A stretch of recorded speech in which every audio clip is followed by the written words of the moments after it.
guys, welcome back to our channel. Sebelum nonton video ini, jangan lupa like, comment, share, and subscribe. Video ini kami tujukan untuk memenuhi tugas pada mata kuliah pengambilan keputusan jurusan Ilmu Administrasi Publik Fakultas Ilmu Sosial dan Ilmu Politik Universitas Sriwijaya. Sebelum lanjut nonton video ini, kenalin dulu nih member terkece kami. Check it out!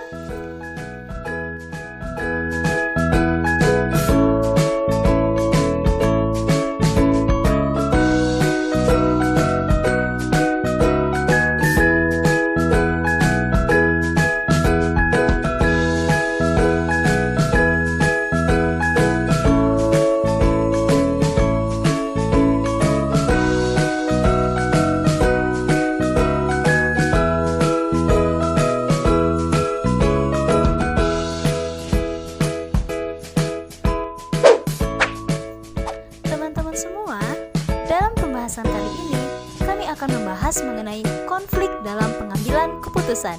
Gimana? Penasaran? Don't skip ya, and enjoy! Pembahasan yang pertama mengenai game teori. Game teori merupakan teori yang pada awalnya dibangun dan dikembangkan melalui analis matematika. Teori yang mempelajari proses interaksi antar pihak dalam proses pengambilan keputusan ini telah cukup dikenal di bidang lain seperti ekonomika dan bisnis, psikologi, ilmu politik, biologi, ilmu komputer, dan bahkan filsafat. Sebagai hasil pengembangan metode dari bidang matematika terapan, game teori telah banyak digunakan dalam studi yang sangat luas dan bervariasi atas perilaku manusia. Game teori memodelkan interaksi antara dua atau lebih pemain dan berusaha untuk menciptakan model serta memprediksi hasil dari konflik antar individu yang rasional yang seringkali muncul dengan adanya ketidakpastian dan asimetri informasi. Game teori menganalisis pengambilan keputusan dan strategi yang dilakukan tiap pemain dalam suatu konflik. Interaksi ini timbul dalam adanya ketidakpastian dan asimetri informasi. Tindakan yang diambil oleh pemain lain bisa sangat sulit untuk diprediksi, karena tindakan yang dipilih oleh satu pemain akan bergantung pada tindakan apa yang pemain lain pikirkan, dan sebaliknya. Game teori ini akan lebih kompleks dari teori keputusan. Yang kedua, drama teori. Dalam interaksi manusia, selalu ditemukan cara untuk dapat berkompromi, bagaimana melakukan negosiasi agar menghasilkan pilihan yang saling menguntungkan. Teori drama atau drama teori menjelaskan masalah-masalah yang berkaitan dengan beberapa orang yang memiliki tujuan yang berbeda-beda. Masalah-masalah ini dapat ditemukan pada kehidupan sehari-hari, seperti dalam hubungannya antar individu, negosiasi antar departemen, konflik antar organisasi, hubungan internasional, dan lain sebagainya. Konflik yang terjadi antar anggota dapat digambarkan dengan teori drama. Teori drama sendiri digunakan untuk menganalisis bagaimana suatu situasi konflik atau kerangka berpikir akan berubah ke situasi yang lain atau kerangka berpikir yang baru. Perubahan kerangka berpikir tiap anggota terjadi karena adanya dilema. Tiap pihak akan memiliki dilema bila mereka merasa ada hambatan untuk mencapai tujuan yang diinginkan tersebut. Tujuan dituangkan dalam bentuk posisi dan berusaha meyakinkan pihak lain untuk menerima posisi tersebut, jika perlu dengan janji atau ancaman. Tiap anggota berusaha untuk menghilangkan dilema yang ada dengan melibatkan emosi, baik emosi positif ataupun negatif, penjelasan rasional, dan juga perubahan asumsi atau nilai. Emosi positif digunakan untuk meyakinkan pihak lain bahwa pihak tersebut serius untuk melakukan kolaborasi. Sedangkan emosi negatif digunakan untuk meyakinkan pihak lain bahwa pihak tersebut serius dengan ancamannya. Sekali dilema berhasil dihilangkan, maka akan dicapai suatu penyelesaian, walaupun tidak selalu mengarah pada akhir yang baik. Ada beberapa tahap dalam teori drama menurut Howard 1996, yaitu yang pertama, tahap awal atau scene setting. Dalam tahap ini, tiap pihak terlibat belum mempunyai kerangka berpikir yang sama. Tiap pihak berusaha saling memengaruhi satu sama lain dengan kerangka berpikir masing-masing, atau melihat bagaimana kerangka berpikir yang sama dimilikinya dilihat oleh pihak lainnya. Yang kedua, tahap pembentukan build up. Tahap ini dimulai dengan keadaan drama. Tiap pihak yang terlibat memiliki kerangka berpikir yang berbeda. Terjadi komunikasi antar anggota rantai pasok sehingga ada kemungkinan munculnya kesalahan persepsi terhadap kerangka berpikir yang diajukan oleh pihak lainnya. Yang ketiga, tahap klimaks. Tahap ini bermula ketika ada pihak yang tidak puas dengan kerangka bersama yang telah terbentuk dan berusaha untuk mengubahnya. Kerangka berpikir yang sama tidak menghasilkan posisi bersama. Kalaupun menghasilkan posisi bersama antar anggota rantai pasok memiliki ketidakpercayaan satu sama lain. Yang keempat, tahap resolusi.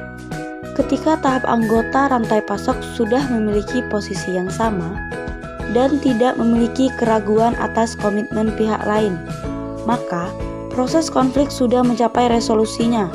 Hasilnya bisa positif, tercapai suatu kerjasama atau kolaborasi, atau negatif, menghasilkan tragedi di mana pemasok lebih memilih posisi ancaman. Yang kelima adalah tahap akhir. Episode dalam drama berakhir dalam tahap ini. Baik pengecer atau pemasok maupun melaksanakan kesepakatan atau ancaman masing-masing. Setelah menjalani proses konflik yang panjang.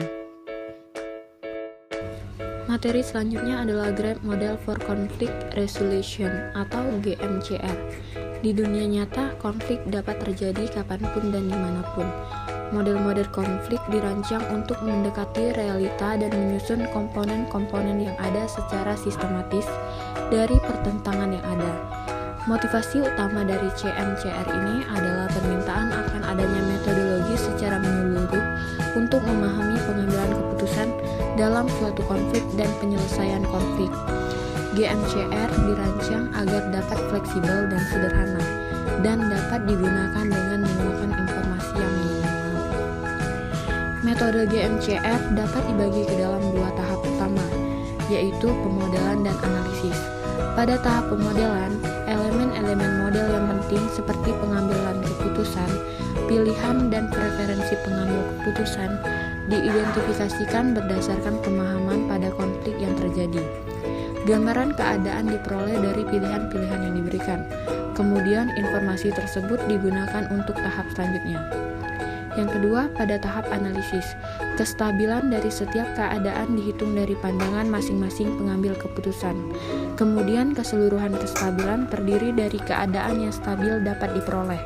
Dengan analisis interpretasi dan analisis saintifikasi, para pengambil keputusan atau pihak-pihak yang terlibat dapat memahami arti dari resolusi pada konflik di dunia nyata. Adapun yang terakhir yaitu co-optation. Co-optation terjadi jika dua buah perusahaan atau lebih bekerja sama dalam sebuah kegiatan bisnis. Pada saat yang sama, secara simultan juga bersaing satu dengan yang lain dalam kegiatan bisnis yang lain. Hal ini berarti dua buah perusahaan yang bersaing akan saling bekerja sama untuk menciptakan bisnis yang lebih besar, dan secara simultan bersaing untuk mendapatkan bagian yang lebih besar pula. Sebagai contoh nih, ada perusahaan Toyota dan General Motor yang bersaing dalam posisinya masing-masing sebagai produsen mobil. Tetapi mereka melakukan kerjasama dalam mengembangkan teknologi yang terbaik. Dari kerjasama ini, kedua perusahaan mobil berhasil menciptakan pasar yang lebih besar bagi keduanya untuk bersaing dalam pemasaran. Sedangkan di dalam realita bisnis, co-optation memungkinkan terjadinya pemenang ganda atau dua orang pemenang. Bisnis bukan saja sekedar peperangan yang harus dimenangkan dengan seorang pemenang mendapatkan segalanya. Tujuan yang lebih mendasar adalah bagaimana memaksimalkan investasi yang dimiliki. Gimana nih teman-teman? Sudah pada paham kan tentang konflik dalam pengambilan keputusan? Semoga video ini bermanfaat ya. Sampai ketemu di pembahasan selanjutnya. Thank you.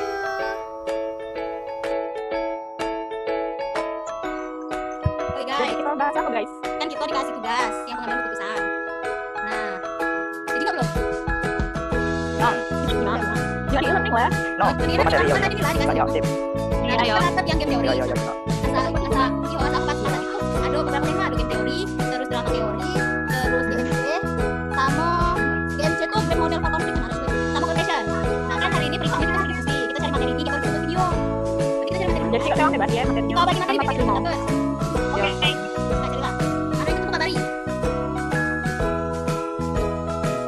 Oke. Oke, Waiting ya guys.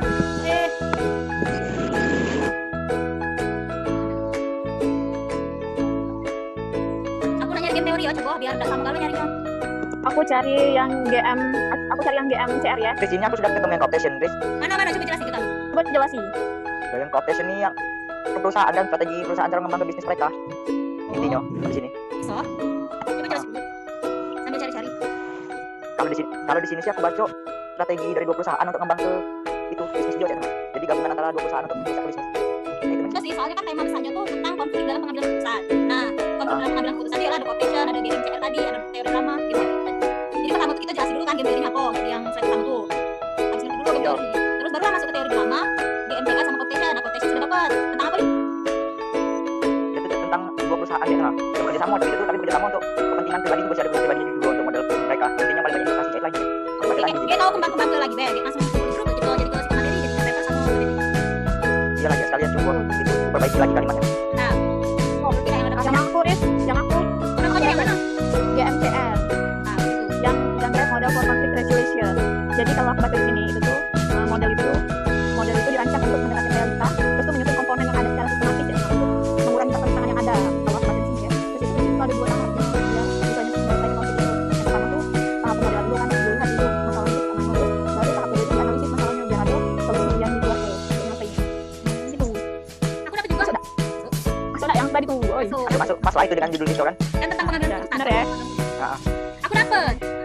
Apa kau? Apa yang kau? Aku dapat game teori. Jadi Oh, ya, isinya.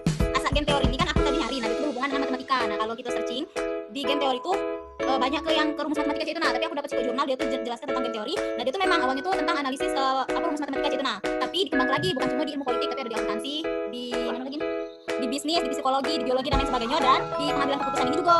Terus dia tuh ada metode-metodenya juga. Itu lah pokoknya. Itu memang dari basicnya dia tuh memang dari analisis matematika, tapi dikembang juga sama beberapa ilmu terapan yang lain gitu. Nah jadi bisa masuk ke pengambilan keputusan. Masalah itu berarti dengan Materi. Ya, dua materi. aku kirim ya jurnal gitu ini kan setelah Kita bedah. Bedah. guys pokoknya nih ya kurang lebih paham sih, tapi intinya dia itu yang drama teori dia tuh nggak tahu apa individu itu maksudkan tujuan atau pilihan kalau menentukan antara individu tersebut gitu. Terus dia tuh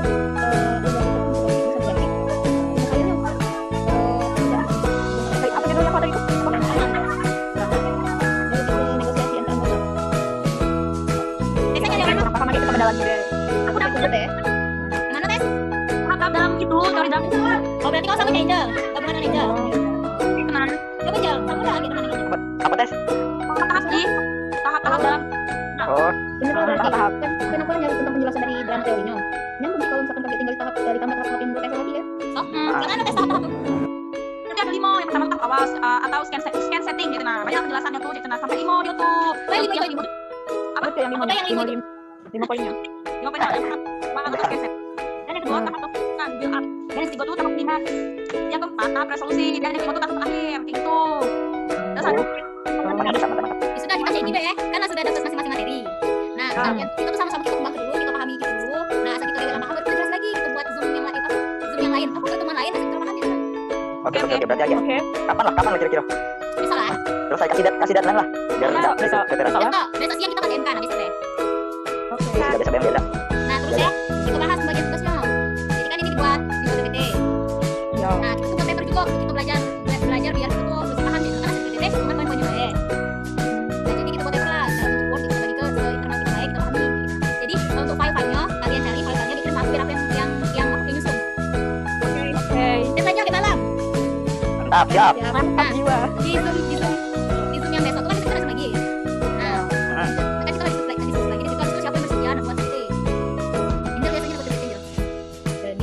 Nah, Milado. Ya udah, kan kalian ngomong aku dan itunya. Nanti Ah. kasih lagi aku Jam, suruh. jam berapa jam? Jam berapa? Kenapa lebih bisa? Bisa. Jam 8 lah, jam 8. 8. Nah, jam 8. Jam 8 Jam kirim 11 aku. juga bisa kok. Jam 4 aja bisa kok masih. Nah, ya. Pada jam 8 lah. Jam 8 Silakan ya.